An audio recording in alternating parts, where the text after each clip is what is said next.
Ce Rassemblement démocratique africain qui, lui, voit François Mitterrand lors de cette tournée et comprend déjà qui il est.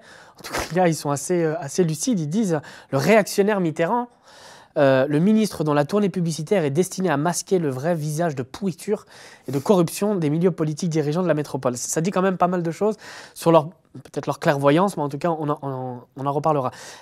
Je le cite disant qu'il est lui-même, il dit « Je suis un nationaliste convaincu, je ne suis pas seulement pour la présence française en Afrique, mais même pour son expansion ». Donc voilà, on voit qu'il est vraiment dans cette logique au 19e et une logique de recolonisation. Il dit « Je suis pour l'expansion de la France en Afrique ».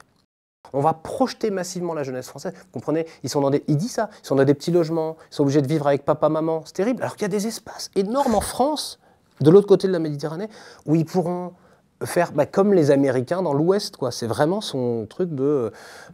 voilà, il est complètement dans ce schéma-là de... On va envoyer, voilà, la jeune... Alors bon, sauf que 6 mois plus tard, même pas, 4 mois plus tard, c'est le début de la guerre d'Algérie. Effectivement, on va envoyer en masse la jeunesse française, mais pour faire autre chose, en fait. Pour faire de la répression sanglante. Michel Vinocq écrit, par exemple, « Discret, malheureux, il a vécu les pires années de sa vie politique ». Bon, ok, c'est possible. C'est faux. Alors, c'est possible qu'il ait vécu les pires années de sa vie politique. C'est possible qu'il était malheureux. Mais pourquoi il était malheureux? Est-ce que parce qu'il réprimait des nationalistes algériens? Ou parce qu'il sentait bien que ce n'était pas super pour la suite de sa carrière politique?